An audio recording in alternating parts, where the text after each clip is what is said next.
తరువాత సుగ్రీవుడు హనుమంతుడితో, హనుమా, నీకున్న పరాక్రమము, నీకున్న తేజస్సు, వేగము, నీకున్న బుద్ధి ఈ భూమండలంలో ఏ ప్రాణికి లేవు. నీ తండ్రి వాయుదేవుడికి ఎటువంటి గమన శక్తి ఉందో నీకు అటువంటి గమన శక్తి ఉంది. అందుకని నేను నీ మీదనే ఆశ పెట్టుకుంటున్నాను. ఎలాగైనా సీతమ్మ జాడ నువ్వు కనిపెట్టాలి అన్నాడు. ఇన్ని కోట్ల వానరాలు ఉండగా సుగ్రీవుడు కేవలం హనుమంతుడితో ఇలా చెప్పడం వల్ల రాముడికి హనుమంతుడి మీద నమ్మకం ఏర్పడింది.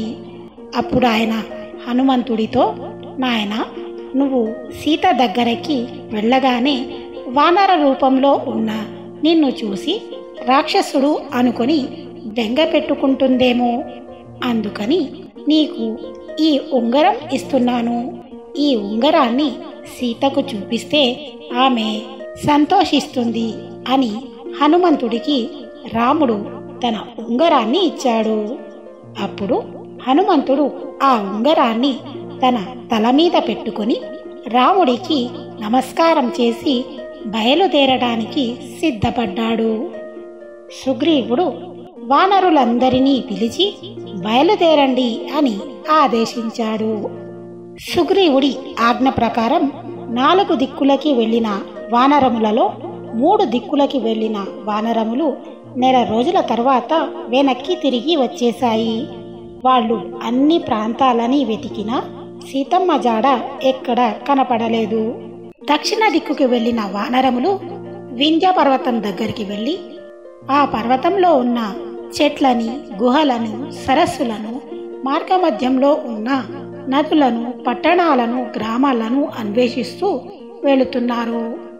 అలా కొంత దూరం వెళ్ళాక నిర్జనమైన అరణ్యానికి చేరుకున్నారు. అక్కడ చెట్లకి పండు లేదు, ఆకులు లేవు, ఒక జంతువు కూడా కనబడడం లేదు. అక్కడ తినడానికి కనీసం మూలములు కూడా కనబడలేదు.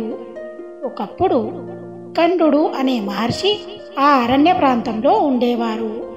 ఆయన తపశ్శక్తికి దేవతలు కూడా భయపడేవారు.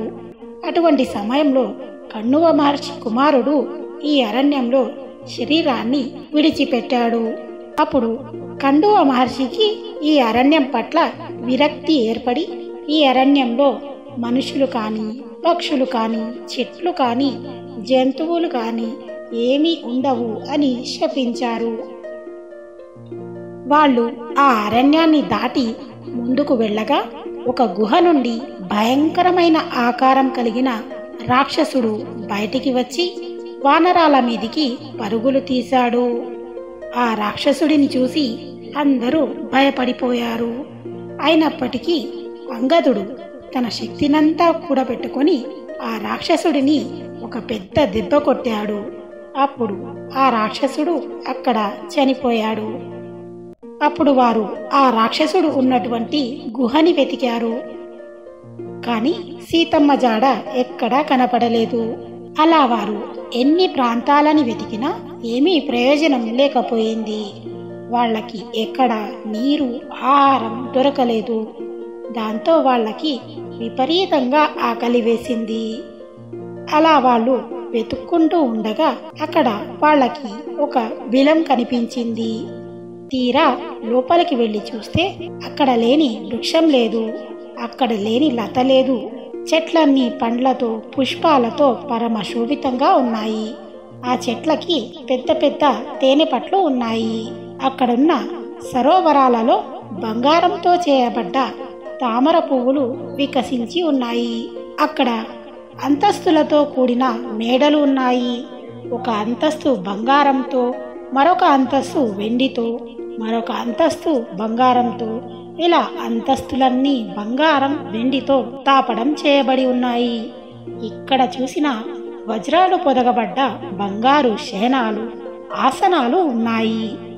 ఆ వానరాలు ఆ ప్రాంతాన్ని చూసి ఆశ్చర్యపోయారు. అక్కడ సరోవరాలలో ఉన్న నీటిని తాగి దాహం తీర్చుకున్నారు. అప్పుడు వాళ్ళకి కొద్ది దూరంలో ఒక స్త్రీ కనబడింది. ఆమె నారచీర కట్టుకొని తేజస్సుతో తపోశక్తితో మెరిసిపోతూ ఉంది. ఆ తల్లి దగ్గరికి ఈ వానరాలు వెళ్ళి నమస్కరించి, మాకు చాలా ఆశ్చర్యంగా ఉంది. బయట నుంచి చూస్తే చిన్న బిలంలా ఉంది. తీరా లోపలికి వచ్చి చూస్తే ఇంత అద్భుతంగా ఉంది. అసలు ఈ గుహ ఎవరిది? ఈ మేడలు ఎవరివి? మాకు చిత్రంగా ఉంది అన్నారు. అప్పుడు ఆ స్త్రీ, పూర్వం దానవరాజు దగ్గర మయుడనే శిల్పి ఉండేవాడు. ఆ మయుడికి అనేక శక్తులు ఉన్నాయి. ఆయన బంగారంతో ఈ ప్రాంతాన్ని నిర్మించాడు. ఆ మయుడు బ్రహ్మను గూర్చి 1000 సంవత్సరాలు తపస్సు చేశాడు. మయుడి తపస్సుకి ప్రీతి చెందిన బ్రహ్మదేవుడు ఆయనకి విశేషమైన వరాలని ఇచ్చాడు. కానీ ఆ మయుడు హేమ అనే అప్సరస స్త్రీ యందు మనసు పెట్టుకున్నాడని తెలిసి ఇంద్రుడు ఆయనను వజ్రాయుధంతో సంహరించాడు. మయుడు హేమ అనే అప్సరస యందు మనసు పెట్టుకున్నాడు కనుక ఈ గుహలో ఉన్న సమస్త ఐశ్వర్యము కూడా హేమకి చెందుతుందని బ్రహ్మగారు తీర్పు ఇచ్చారు. అప్పుడు ఆ హేమ ఈ ఐశ్వర్యానికి కాపలాగా ఉండడానికి నన్ను నియమించింది. నా పేరు స్వయంప్రభ. నా స్నేహితురాలైన హేమ ఈ గుహని కాపాడమని అడిగింది. స్నేహము మీద ఉన్న భక్తితో నేను ఈ గుహను కాపాడుతూ ఉంటాను. మిమ్మల్ని చూస్తుంటే బాగా అలసిపోయినట్టున్నారు కనుక మీకు కావలసిన కందమూలాలని ఫలాలని ఆరగించండి. నీళ్లు తేనె కావలసినంత తాగి విశ్రాంతి తీసుకోండి. విశ్రమించిన తర్వాత మీరు ఎవరో, ఇక్కడికి ఎందుకు వచ్చారో చెప్పండి అంది. అప్పుడు ఆ వానరములు కడుపు నిండా కావలసిన పదార్థాలను తిని విశ్రమించారు.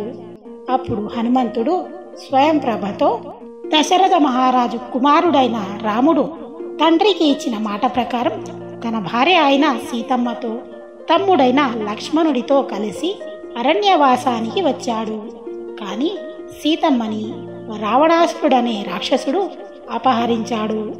అపహరింపబడ్డ సీతమ్మని వెతుకుతూ వాళ్ళు కిష్కింధకి చేరుకున్నారు. అక్కడ వారు సుగ్రీవుడితో మైత్రి కుదుర్చుకున్నారు.